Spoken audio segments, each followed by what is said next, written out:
저는 미러링이 옳다고 생각하지는 않습니다. 근데 그건 제가 온건적 성향에 가까워서 그래요. 그렇지만 아무리 온건한 사람이어도 절대 부정할 수 없는 건 있습니다. 미러링이 아주 효과적이었다는 겁니다. 제가 대한민국 페미니즘은 실패했다라는 말 몇 번 했었죠. 근데 성과가 아예 없었다는 말은 아니에요. 가장 큰 성과는 문제 제기죠. 저희 이제 아버지, 어머니, 삼촌 세대에서는 막 직장 내에서 막 희롱을 당하고 얼평을 당하고 막 온갖 비하 발언을 듣고 그래도 실은 내색조차 못했어요. 다들 가만히 있는데 혼자서 유난 떠는 녀석으로 찍히고 끝이었거든요. 그런데 여러 문제 발언들이 불편한 상황을 만들어낼 수 있다는 자각, 그것을 만들어낸 것만 해도 사실 큰 성과입니다. 그리고 미러링은 그런 쪽으로는 대박을 쳤죠.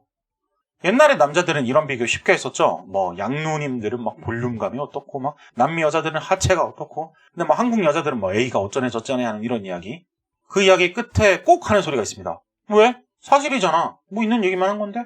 그러다 이제 반대로 미러링 당해가지고 막 소추 이런 얘기 들어보고는 이제는 예민하게 반응하는 거예요.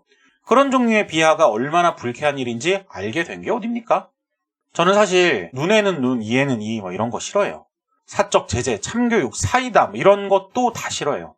그렇다고 해서 이 가시적인 성과까지 무시하면 그때는 이제 제가 꼰대가 되는 거겠죠. 프랑스 혁명에 비유하자면 미러링은 이제 단두대라고 봅니다. 저는 그게 막 폭력적이고 잘못됐었다라고 생각을 하는데 드라마틱한 임팩트는 부정할 수 없는 거죠. 다만 일시적이어야 합니다. 문제 제기의 목적을 성공한 이상 더 이상 지속할 정당성은 남아있지 않아요. 이걸 계속 이어가면 그때부터는 그냥 보복 폭력의 영역에 들어가는 거죠. 언젠가 반드시 그만둬야 될 행동이었고 그럼 그게 언제냐만 논의하면 되는 거였어요.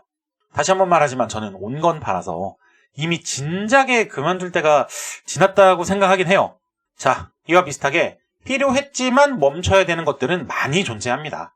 예를 들어서 뭐 여성이 고용에 차별을 받고 있다면 여성고용지원센터가 필요하겠죠?